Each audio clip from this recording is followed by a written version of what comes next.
I got this idea. I want to buy this piece of equipment. I think this is the way it's going to work. Here's my equipment. Here's my personnel. Here's my budget. This is what I want to do. And listen, if it works, I'm going to give you all the praise. If it doesn't work, I'm going to take all the blame. Most of the time, your supervisor is going to say, where do I sign? Right? So a lot of times, it's our own inability to sell, what we're trying to do. Hey there, my name's Ashley Church. And I'm Erin West.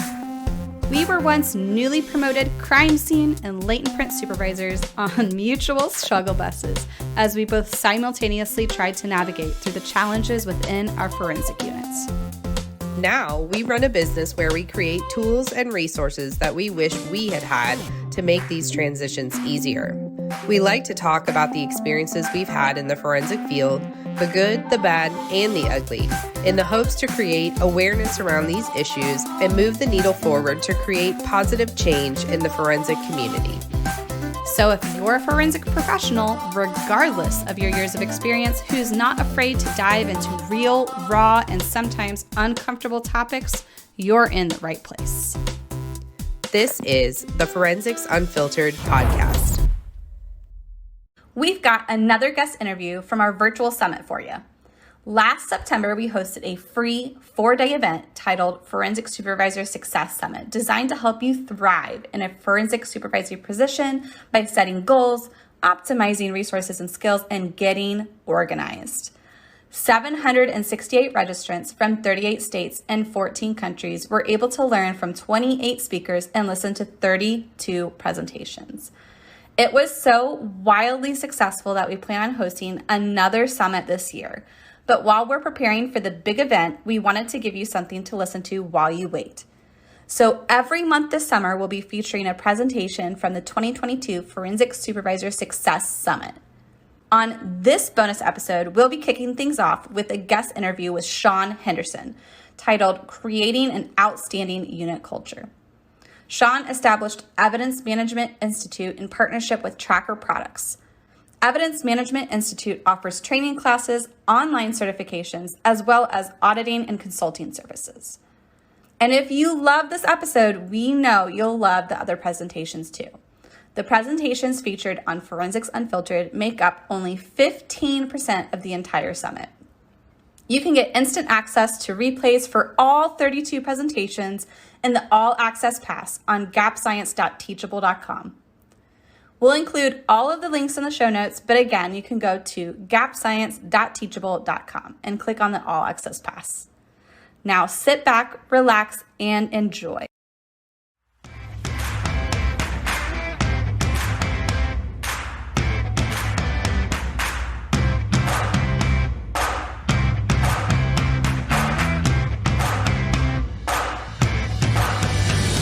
Hi guys, this is Erin West with Gap Science, and I'm very, very excited to have Lieutenant Steve Moser here with us today. He's currently with the Osceola County Sheriff's Office, also a business owner. He's going to tell you a little bit more about himself in just a second. But I was really excited to ask him to participate in this because since I have grown in my leadership and the amount of people that I've had to supervise, I often go to Steve for guidance, and he has given me wonderful nuggets of wisdom. He's always somebody that I can lean on when I need to flesh out ideas or talk about issues, or I just need some general leadership guidance. And I thought that he would be a great person to share some of those nuggets of wisdom with you guys today. So today we're going to talk about how to gain buy-in from your team and how to gain buy-in from your chain of command. But before we even dive into that topic, I'm going to give Steve just a minute to tell you a little bit about his background and what he's doing now. All right, awesome. Well, good morning. And Erin, I'm very humbled by that introduction and just excited to be here. A little bit about my background. I've been at the Sheriff's Office for the last approximately 29 years. Spent majority of my career in investigations, and I have a deep respect for what you do in the forensics unit. And I'm here today. One of the topics we'll talk about, I'm sure, is about relationships. I'm here because of our relationship. Erin does an amazing job. Ashley, the co-owner, does an amazing job as well. And I have a mutual respect for what you do. And hopefully we can talk about something today that helps you, in your current position. Whenever we sign up for leadership, I'll just say there are normally three things. There's three reasons why we do it. One might be because you're broken, right? You're burned out. Two is to check a box. If I want to get promoted, I can put this down, I can check a box. Or three, I'm here because I want to get better. So I hope that you're here for number three, but usually it's normally 1, 2, or 3 is why you sign up for something like this, or you attend something like this. Yes, we definitely hope you walk away from this summit with some useful nuggets that you can implement into your own leadership throughout your agency and at your unit. So diving right in, when we're talking about gaining buy-in from our teams and gaining buy-in from our chain of command, what do you think is the very first step of that process? So if we want buy-in, it's about relationship. And relationship meaning that, I need to touch your heart before I can ask for your hand. And what that is just investing in your people. What do I mean by that? Just going by every morning and asking, hey, how you doing? Not how you doing and keep moving to check a box, but really stopping for a minute and just really finding out what's going on in the employee's life, right? Now, they might be kind of private, or they may want to share, hey, tonight I need to get out here early because my kid plays soccer, whatever the case may be, but it's building that relationship. And I want to tell you that as a supervisor, the answer to your questions, I always say this, are normally at the boots on the ground, but they may not be forthcoming. You only get answers to the questions that you ask, making them feel part of the team, investing in them. And what does that mean? That means when I go to them, I'll give you an example. And we've all had a conversation like this. Somebody stops by and you're asking a question and, oh yeah, what was that, Erin? Mm-hmm. Oh yeah. Okay. So true. Can you say that again, Erin? Sorry about that. Sorry about that. And it's time consuming. If I want to be a leader today, to be a motivator, it is exhausting, right? Because everybody's different. And so I need to find out what makes Erin tick, what makes Ashley tick, what makes Steven tick. And that's going to take time. Most of the time I get to do my end of the day stuff. I didn't say to you earlier, I'm not, anything I say today, even though I work at the sheriff's office, I'm not here representing the sheriff's office. But by the time I get to what I need to get to in my administrative duties, it's usually before 8 or after 5. The rest of that is building relationships, right? So I would say, people know whether you're genuine or not. Counterfeit money. We know that today, we go to a store, they'll take a marker and they'll say, oh, this $20, I can see it's not counterfeit. But back in the day, they would train a bank teller blindfolded, and he or she would handle money all day long. And then they'd put a counterfeit bill in their hand, and they could tell by the touch or the feel whether it was real or counterfeit. I want to tell you that the people around you know if you're real or you're counterfeit, right? They know by the touch. It's not so much what you say, but they'll never forget how you made them feel, right? And they know what's real and they know what's counterfeit. And you and I have had several conversations. If you want to coach talent, then you got to be talented, right? So what does that mean? Well, do you know forensics like a doctor knows medicine? Do you know forensics like an attorney knows the law? So if I want to be successful in the next 5 years, what could I do in the next 5 years to make me an expert? Whether I have buy-in at the top or not, what am I doing personally, right? What am I doing to grow? I don't know, maybe that's probably a good start, and we can go from there. But, what am I doing to get better and not bitter, right? Because life is going to throw me in the. So what am I going to do? Am I going to get better or am I going to get bitter, right? How am I going to take this and move on? Because it's 10% of what happens, 90% how you respond to it. So our response. So I'm checking on the team and I'm checking on my supervisor. How many times, Erin, you're a supervisor, how many times has everybody walked into your office and said, good morning, Erin, or boss or supervisor, whatever they call you? They said, I just want to stop by and see what you needed. You probably fall out of your desk, right? You probably fall out of your chair, right? Because most of the time, people come with their wants and their needs, but they don't come to serve you, right? So when we talk about buy-in, we talk about selling things, that's part of it. If I walk into your office and said, Erin, do you need anything today? I just want to make sure you're okay and I want to serve you. wow, after you fell off your chair and got back up, you could move on. It's true. Very true. So there were a couple of things in there that you said that I really, really loved. So one of the things was obviously building those connections with people are really important. And something that comes up a lot in our classes is that supervisors focus a lot on the issues of their staff, thinking that their staff are the problem and not realizing that a lot of times the issues originate with the supervisor. So where they're expressing their frustrations with staff, a lot of times it's the supervisor that's not doing something they should be doing, or they are doing something that they shouldn't be doing that's causing the staff to react a certain way. But the other thing I really love that you said is just giving your undevoted attention to people, because it is so hard as a supervisor. You are so incredibly busy. You have so much on your plate and not enough time in the day. And it's very hard when someone interrupts your flow to put down your phone or turn away from your computer and actually give them your undivided attention. But I do think that genuinely shows that you care and that relationship is important. I think that's a very valuable thing to do. I know you live that life, that your day is very crazy, but you are always very patient when people come and need to talk to you.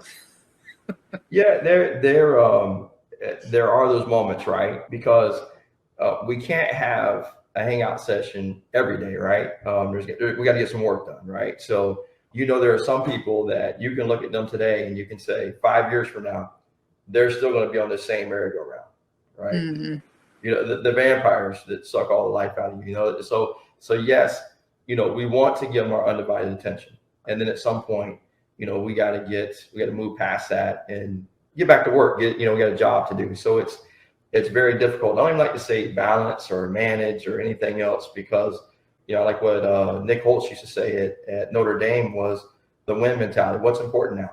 What's important now? And that employee coming at that moment may be what's important now, right? I need to put everything down. I need to listen to that, right? Because this is the most important thing.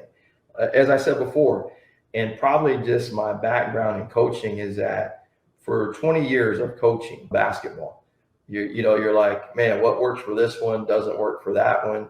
But what I did realize is that please and thank you go a long way, right? In the martial arts, Grandmaster Sell used to tell us, he'd call it the 4 F's. He'd say, be firm, fair, forgiving, and friendly. So what does it mean to be firm?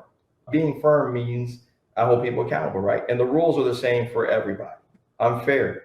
I look at things, I listen, right? Sometimes going into a meeting, as John Maxwell says, I have to write a big L at the top of the page to remind myself to listen to what's going on.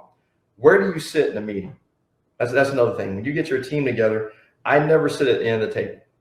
I just don't do it. And I go in there with the mindset of saying, hey, I'm going to listen, and listening to everybody, right? And sometimes they're looking at me, I'm not saying anything. I'm just looking back at them just to hear what they have to say before, I give an opinion. Maybe why God gave us 2 ears and 1 mouth, right? So I can listen more, talk less, right? So I'm friendly. What does that mean? I'm approachable. How many times in your career you're like, I can't go talk to this guy, or I can't go talk to that girl because they're not approachable? The last thing I'm gonna say is forgiving. Man, in law enforcement, my God, people hold on to stuff. They're forever. They're retired. They're still angry, right? You won't believe what they did to me, So and I always tell people that, you can't shake a hand with a closed fist. You got to learn to let go of some things, right? I got to learn to forgive. It's difficult. So I want to be firm. I want to be fair. I want to be friendly, and I want to be forgiving, right? I don't want to hold on to anything, because we want to be forgiven, right? When we make a mistake, I have a Diet Pepsi here, and the can is open, so I'm not going to shake it. But just imagine if this is normally how your day starts, or the night before, right? Somebody sends you an email, because everything's an email. It's all caps, and it really triggers shouty caps. Yeah, it really triggers a nerve inside of you, and you're like, when I get to work tomorrow, it's going to be on. Like when I get there, I'm going right to Steve, and I'll tell you, this is going to be on, right? So the can is already shaking, right? So then I get up that morning, I get ready to go, and my wife says to me, I need you to do this, this, and this before you go to work. And I go, but I have a meeting to go to, right? I'm shaking this can. I've got something I need to take care of. And then she says, well, you don't think my life's important? Now this can's about ready to explode, right? So I leave and maybe I got to take the kids to school that day, and you get in the line and they forget their book. You got to go back home. This can is still shaking. And what happens? By the time I get to work, here comes somebody that we supervise that gets on our nerves, maybe walking in sideways or whatever, what's up? What's up? And it's like, what's up? I'm gonna show you what's up. And I open the can, right? And the can makes a mess everywhere, right? And we go off. And really, because you said it earlier, and I just want to try to speak to that point, you said sometimes it's not the staff, sometimes it's you, because now I've came in, they don't realize I've been shaking this Coke can or this bottle, and I'm just waiting to open it, right? And so I open it, and just like in the natural, when we open it, it makes a mess everywhere, right? It spills on us, it spills on the table. Now you've made a mess, right? So now hopefully you go back and you apologize to that person. Hopefully, they're forgiving. They give you another shot. So you talked a lot about building relationships is a huge part of gaining buy-in, and it is.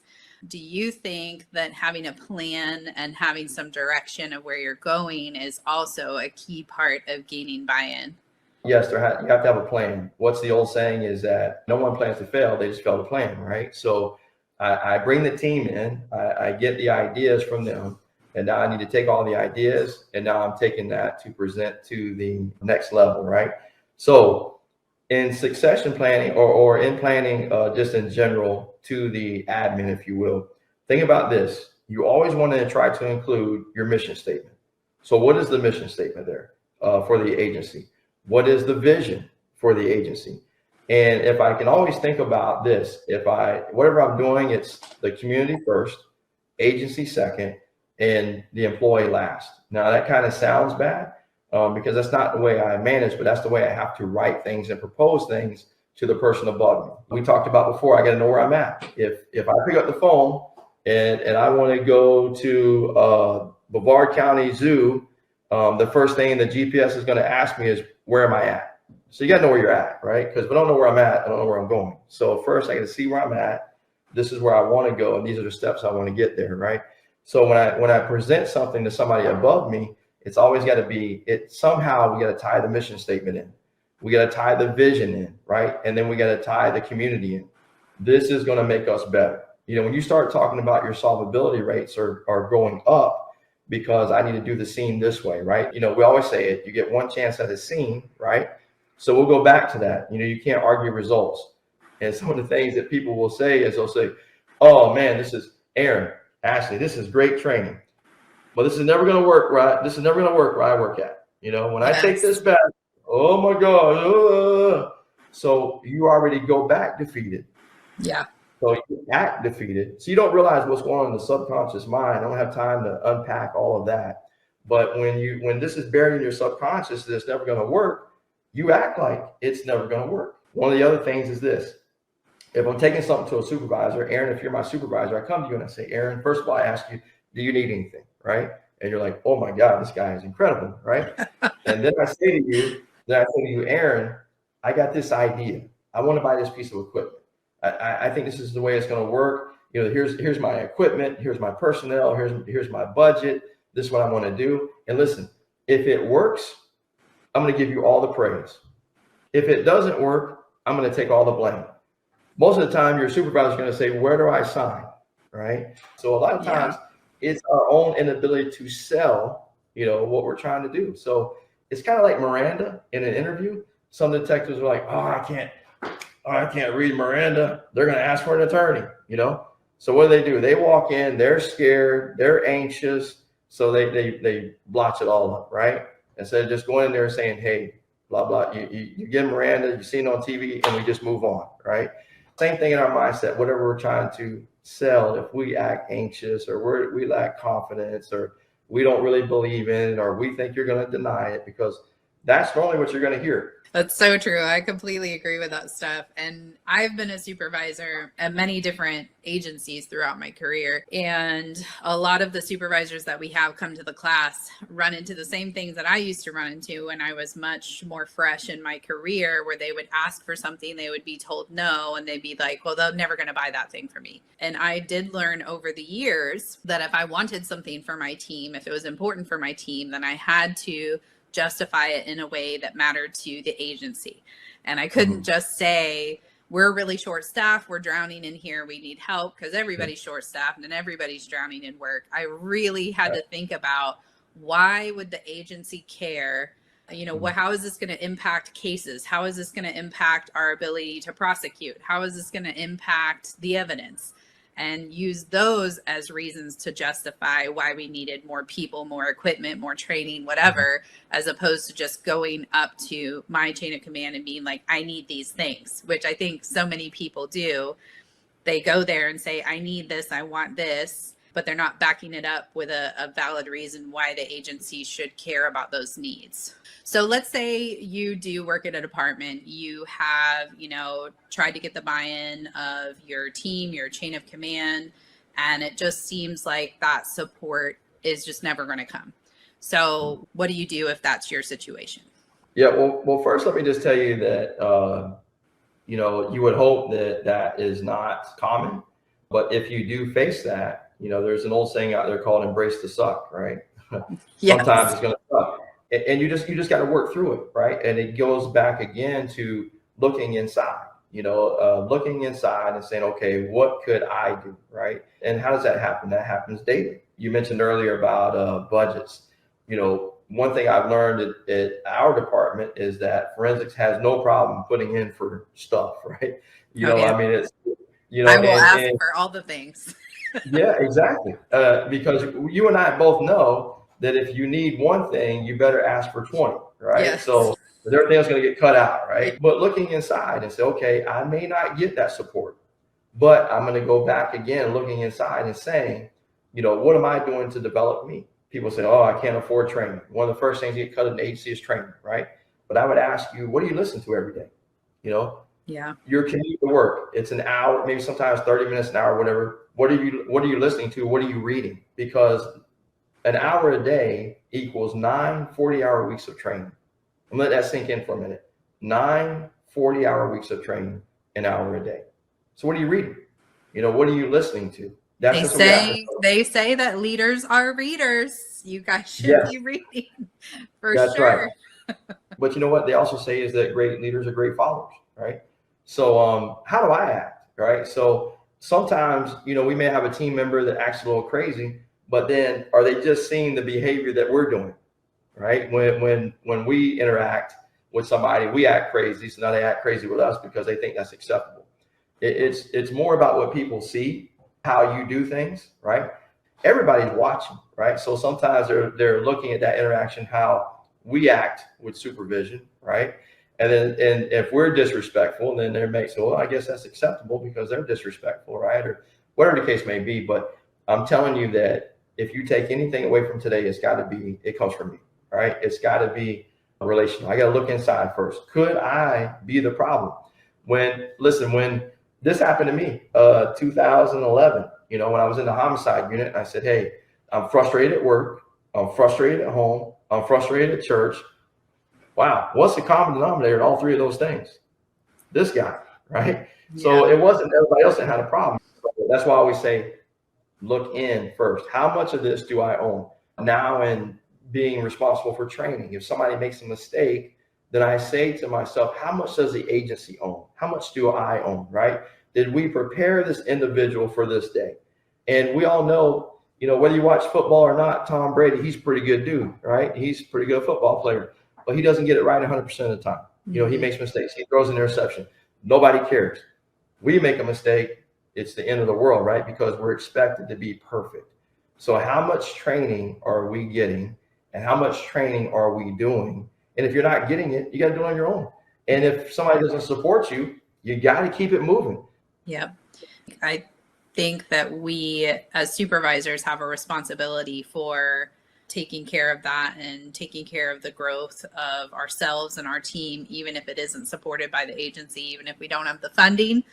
Lots of ways to find free resources that you can use to, keep your team up to date with things. Even other agencies will do free trainings. But all of that being said, would you also agree that when we're talking about lack of support, that we should really think about all of this as a long game, not a short game, with the kind of knowledge and understanding of how frequently, like, chain of command and sheriffs and, police chiefs and all of that changes so often that it could just be a matter of just waiting it out until, the turnover or whatever changes are bound to happen, and then trying again.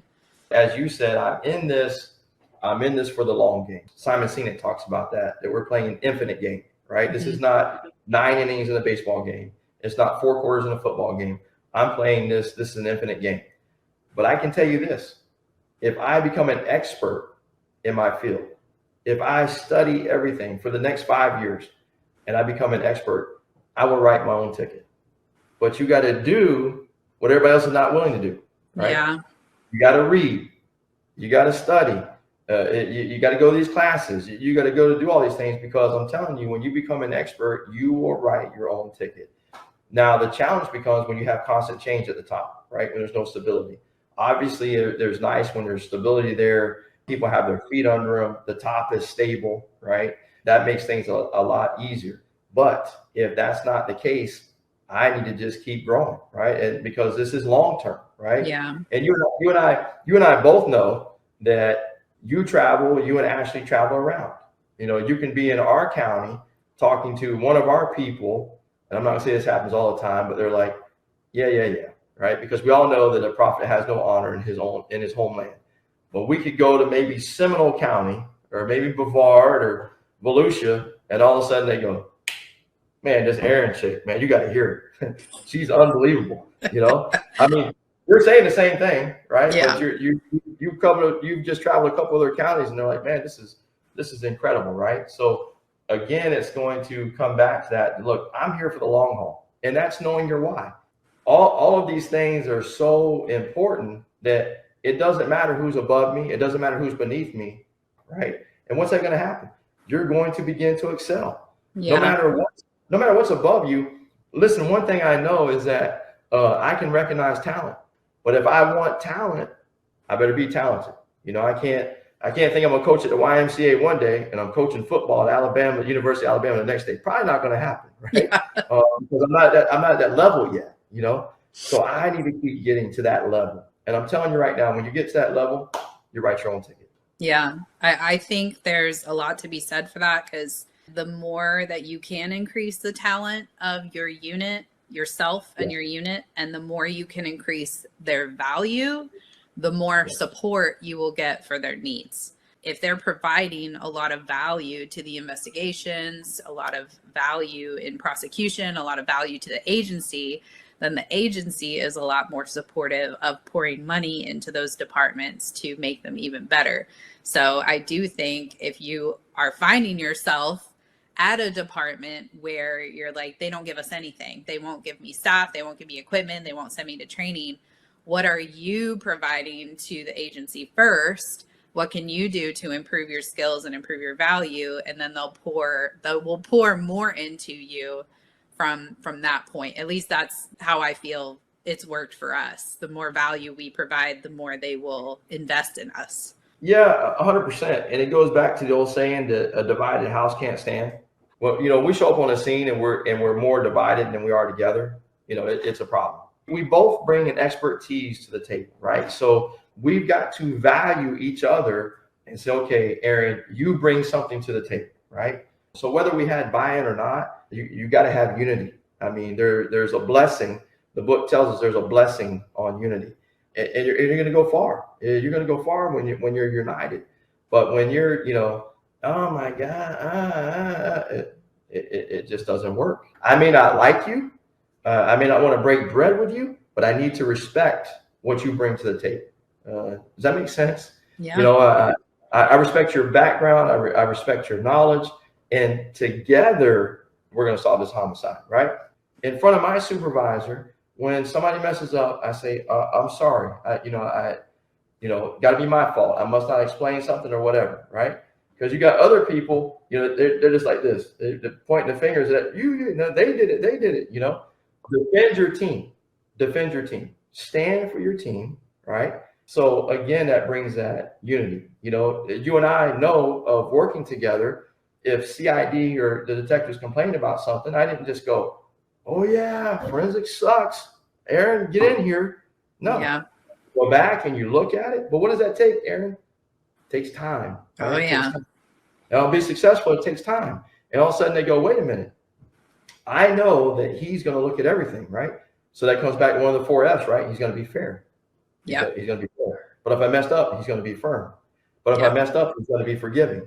And I actually think that's just a great thing to know. I mean, that was one of the first experiences I had with you. And that really, for me, that encouraged a lot of respect on my part, because just like he's saying, it happens so often that we get told something and we're immediately so fired up about it. We're going to rip into somebody about it. And he took the time his people came to him and complained about forensics. And he took the time to look into it to see, like, was that accurate, And when he looked into it, he was like, everything was fine, and he totally calmed down the situation where it could have been very confrontational. And I really appreciated and valued that. And that's a hard thing to do, because it's human nature for us to hear something and get very worked up about it and just like dive into a fight without really digging into the background of stuff. That's a great skill to have as a supervisor, for sure. You and I have talked about it, and it came from John Maxwell that you hope that everybody, your leadership team, I see them with a gallon of gas and a gallon of water, right? Yes. So somebody comes to you with a problem, you're hoping they use the water, because this just started out like we were just roasting marshmallows, and now all of a sudden the whole forest is on fire, right? There's no fire on it, because there's just that human nature that negative news travels faster, gossip. Who doesn't like some good gossip, right? Especially around the sheriff's office. My God, everybody, right? That's the problem. So instead of saying, hold on a second, let me get the story, right? Let me get both sides of it before we go crazy, right? So I'm gonna put some water on this, right? And I'm gonna go find out what happened before I set the building on fire, right? So true. If you guys have ever heard me say that in class, this is the man where that came from. As I use that in class regularly now. Do you bring a bucket of water or do you bring a bucket of gas? He was the first person I ever heard say that. So we talked at length about building relationships with your team, having a plan, learning to kind of change the way that you communicate your needs and stuff like that. And for a brand new supervisor coming in, they have a brand new unit, maybe not a new unit, but a new vision, a new leader. It seems in that place, sometimes it's easier to get people on board for where you're going. But let's say you're not a new supervisor. This unit's been around for a minute. They are completely stagnant, and you are dragging along a bunch of anchors, and you're trying to get them on board to make change, make progress, whatever. How do we go about doing that when we have a unit that's been in place for a long time? Maybe you've been the leader of that unit for a long time and it's just not going anywhere. Yeah, well, we know that ultimately that we have to set an expectation, right? So you can't inspect what you don't expect, right? So I think sometimes, whether you're new or you're seasoned, sometimes people fail to set the expectation, right? So these are my expectations, right? And now everybody's going to be sitting back. Some of the team might be, well, I don't have to follow the rules because Susie doesn't follow the rules, right? Susie comes in late, so why do I need to be on time, right? So every decision that you are making, people are watching. And some people think, well, no decision is a good decision. It's probably the worst decision, right? Because you're not dealing with it. So I got to come in and I say, hey, this is the way the train is going, right? But don't write a check that you can't cash. That's the other problem, right? So when I come in, I say, this is the way it's going, right? This is the way the bus is moving. Pretty simple for me. I tell them, don't do stupid stuff, right? I spent some of my career in internal affairs, and I realized that sometimes the lack thereof of supervision, right? Because some supervisors are travel agents. They send people where they've never gone instead of being a tour guide. And what does it take to be a tour guide? And you take them and show them how to do it, right? So when I come in, it's setting the standard, and then you got to hold people to it, And at the end of the day, listen, I've had to move some people. It's not easy. It's tough. But you got to rip the Band-Aid off. And we all know you better have what? You better have the documentation, right? Because I don't know how many times that supervisors will come to complain to me as an administrator in the internal affairs unit. I'd go, where's your notes? And they're like, what? Well, this is what they did. No, where's your notes? Where's the notes that show me? Because we got to be able to, we got to give a person a chance to improve, right? So we've done all this, and sometimes maybe we dance around it too long. And again, you may not have the support from above, but you got to continue to document. I just think saying, hey, this is the way we're going, and I'm going to support you in this.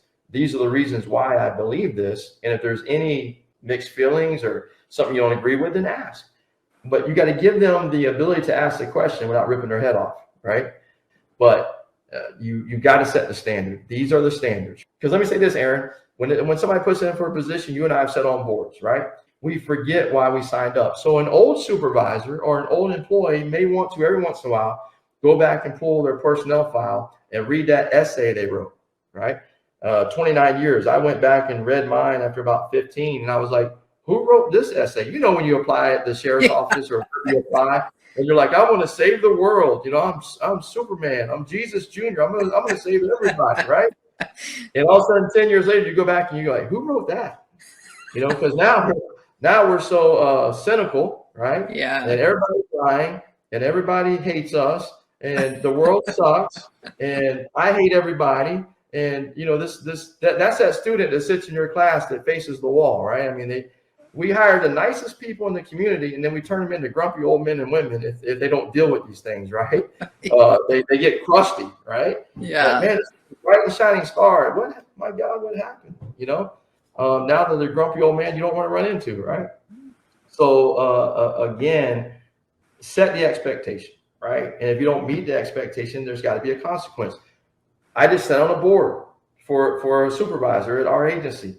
What they all say, man, what do you struggle with? I don't want to have that tough. Nobody wants to have the tough conversation. I get it, right? Because what do they say?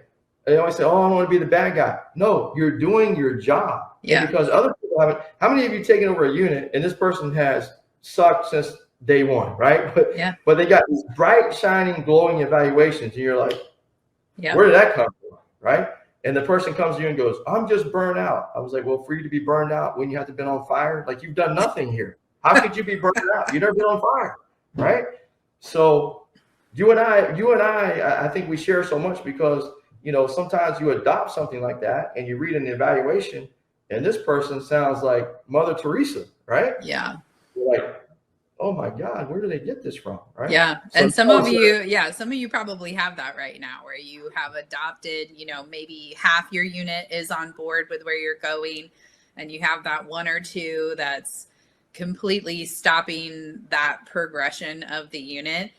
And I think that, you mentioned expectations and having consequences and all of that. It doesn't matter when that starts. Like if you've been over that unit for 10 years and you've never set expectations and you've never had a plan, you can do that now. And it's going to be a hard change for them to adjust to, but you can go home and think about like, what are my expectations of my team, and actually deliver that to them.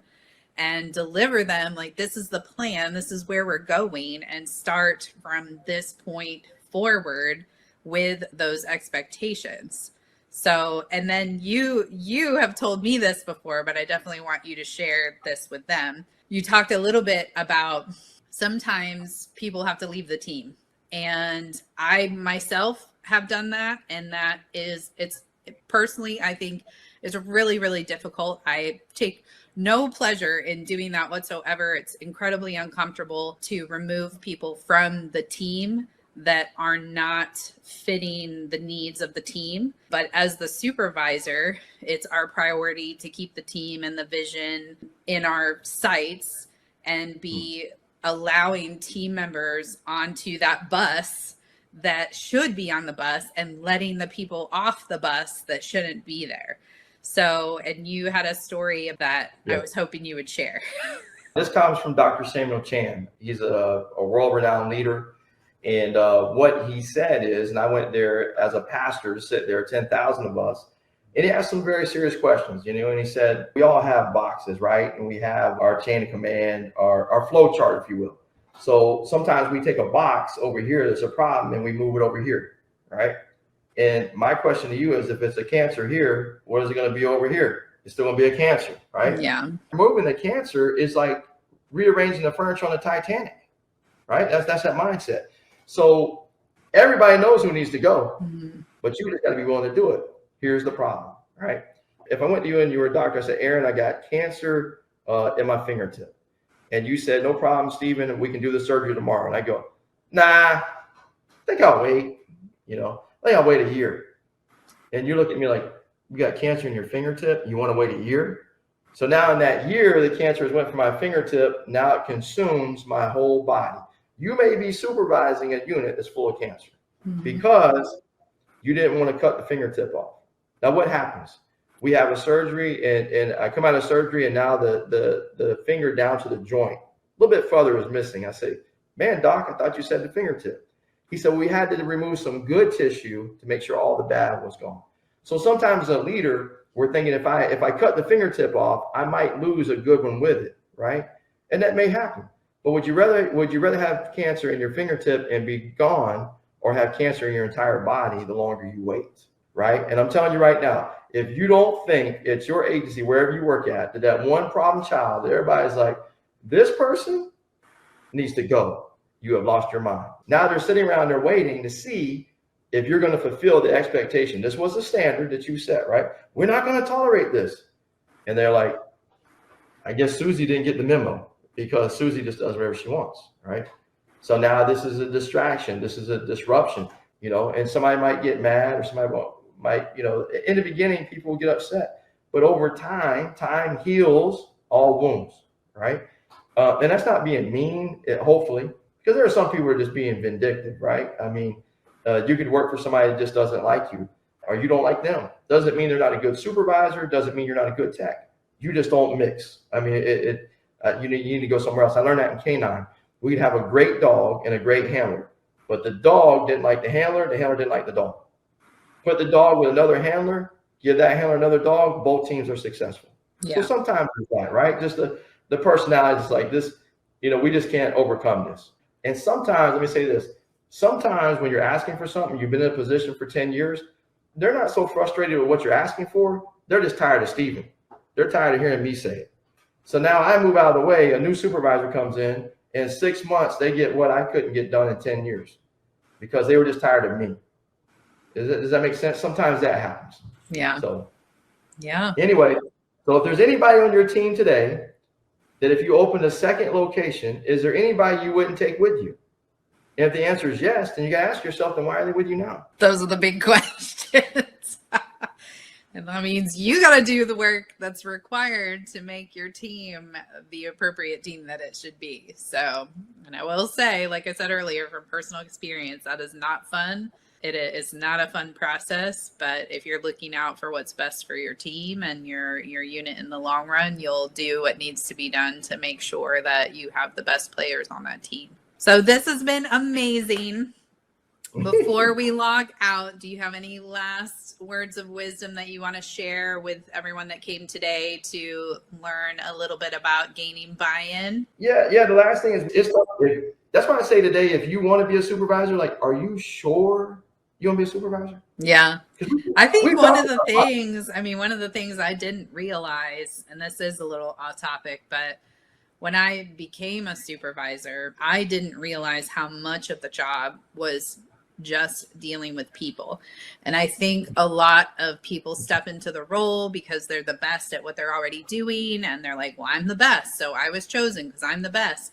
And then they become a supervisor and they want to keep doing all those tasks they were doing before, and they don't manage the people. But actually, most of our job is just managing the people and doing the people things. Yes.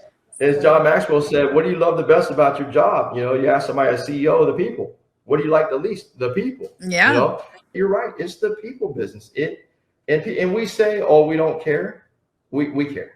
You can say you don't care, but we care, right? There's a certain amount of that. But at the end of the day, we have to say, if we break bread or we build a relationship, all of this sounds good. This training y'all are doing is phenomenal until you go to try and apply it. Oh God, right? Yeah. Hey, I went to this seminar, Gap Science. It was great.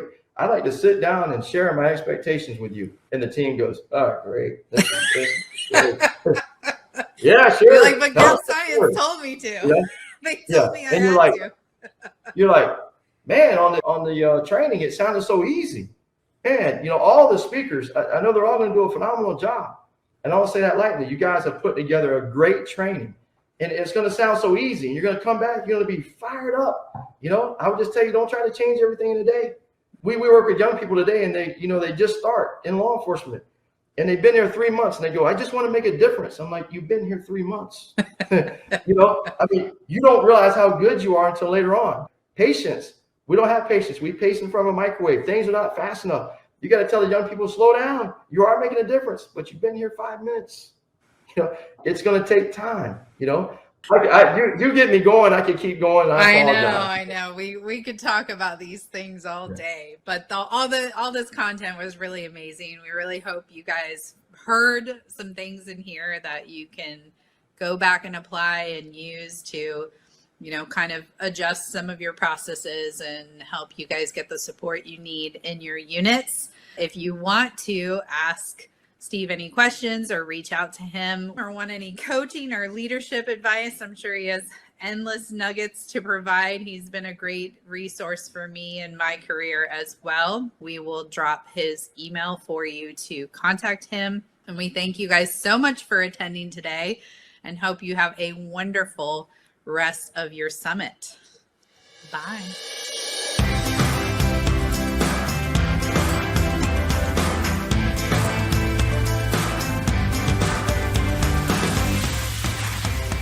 All right, we hope you enjoyed this bonus episode of the Forensics Unfiltered podcast. Just a reminder, if you want instant access to this guest interview and over 30 more presentations like it, get the all-access pass at gapscience.teachable.com. The link is waiting for you in the show notes. Thank you so much for being here and listening to Forensics Unfiltered. If you liked this episode, would you do us a favor and leave a review letting us know specifically what you liked about this topic? It will only take a minute, but it will really help us plan future episodes so we can bring you more topics that you want to listen to. We'll be sure to provide any links from today's episode in our show notes on our website. Head to www.gapscience.com. Until next time, stay safe out there.